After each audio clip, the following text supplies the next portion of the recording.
Hello fellow Airds and relatives of our extended Aird family. This is Bernie Aird. On behalf of my sister Maria, my brother Albert, my son Alexander, my Austrian-born cousins Valdemar and Rudy Sen and their sister Erica Morgan and family, we are so looking forward to seeing you all in the middle of June for the Honouring Our Ancestors occasion. This is our Aird story.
By 1856, the business of John Aird and Sons was expanding rapidly, and John Aird the elder started to make appointments within the family.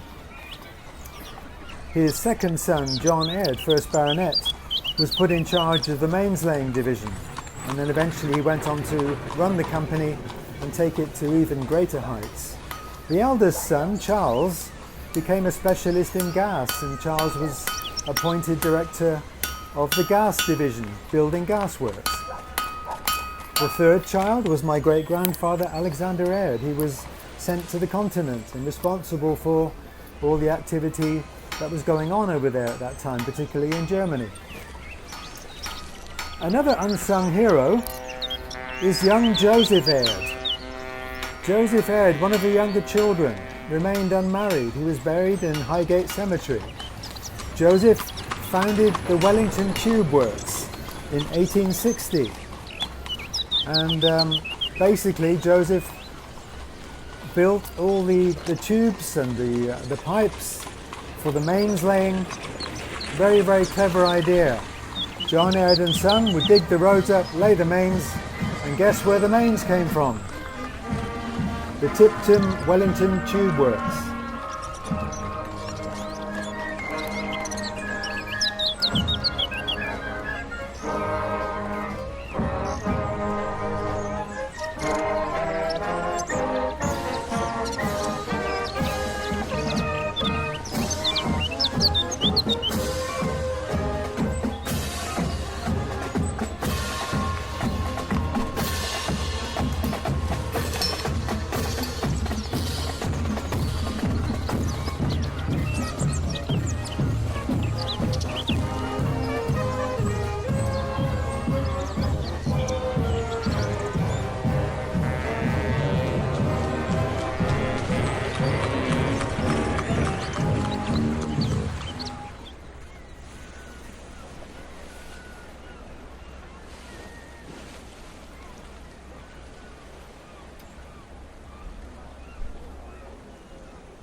Auntie Florence, one of 13 children of Alexander Aird and Janet Keith Aird, our great-grandparents. Auntie Florence was born in Berlin. In fact, 10 of the children were born in Germany, 2 in Copenhagen, 1 in London, 13 children. Like most of the children, they had very good schooling. They had excellent education, were bilingual, and obviously being born in Germany, most of them fluent German, fluent English, and no doubt a couple of other languages as well. But Florence Keith Aird, long story short, she was the contact, the main contact that my dad had, that connected us really with the Aird family, who were absolutely thrilled about meeting this weekend in Evenlode for the honouring our ancestors occasion. We've never had any contact with that side of the family, I must admit. We probably thought we never would. But Florence Keith Aird was the key person encouraging my dad and his twin sister Marie to come over to England before the Second World War and learn the language, get a job. She, like her brothers and sisters, Conrad, Bruce and Wilson, for example, kept in regular contact with the Austrian family, with my grandmother Marie, and with my auntie Anna, the sisters of my dad, sister Anna and Marie, his twin sister. So Florence was a key person. She persuaded my dad to go over to the UK, both before the Second World War and after the Second World War.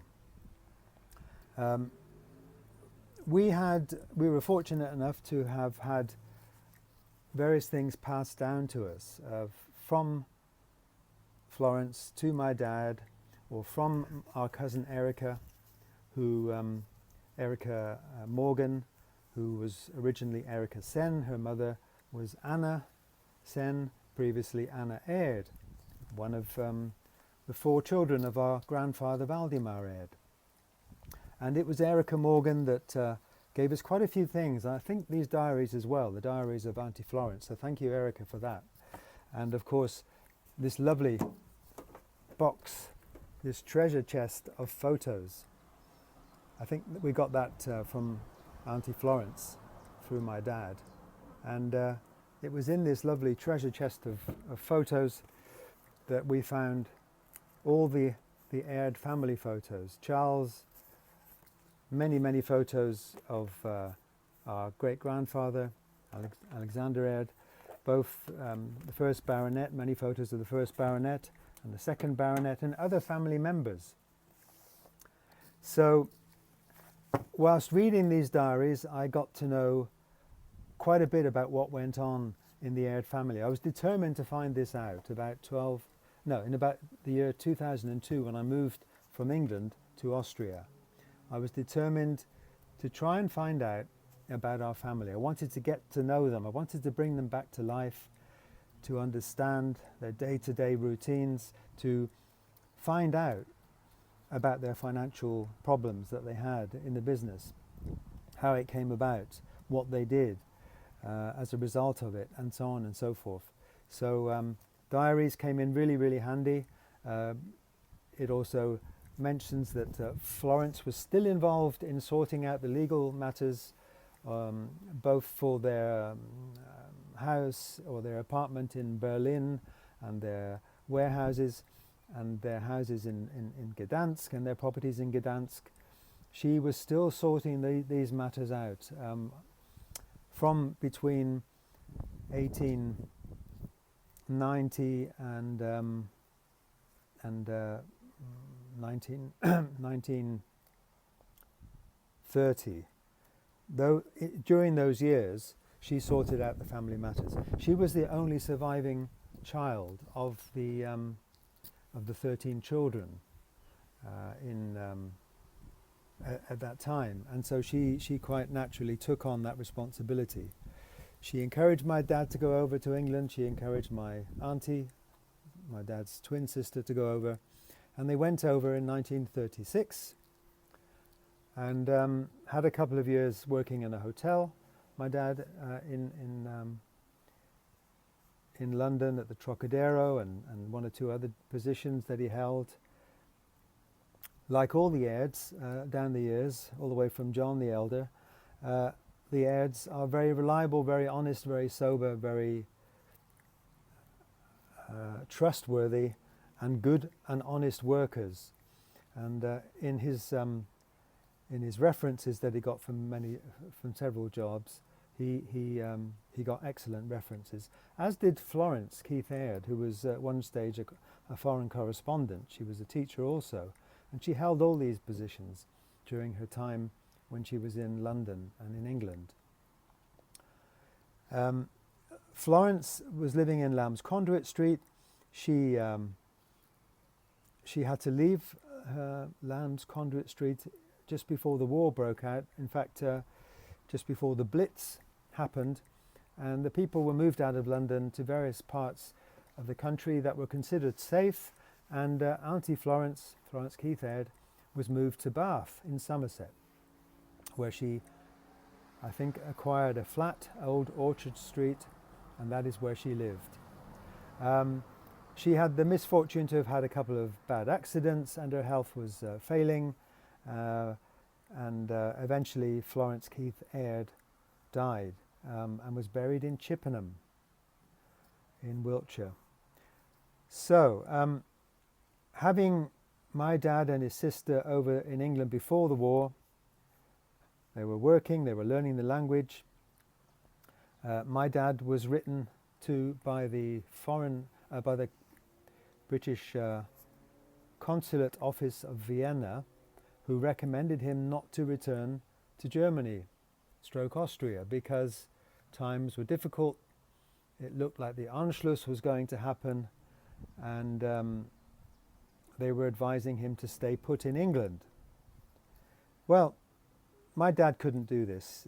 It went against his wishes. His mother was in Austria, his older sister Anna was, his friends and other family members were in Austria. It was the place of his birth. It was the place he grew up in. So my dad went back to Austria. And I think it was a year or two where he'd found a couple of different jobs over that time.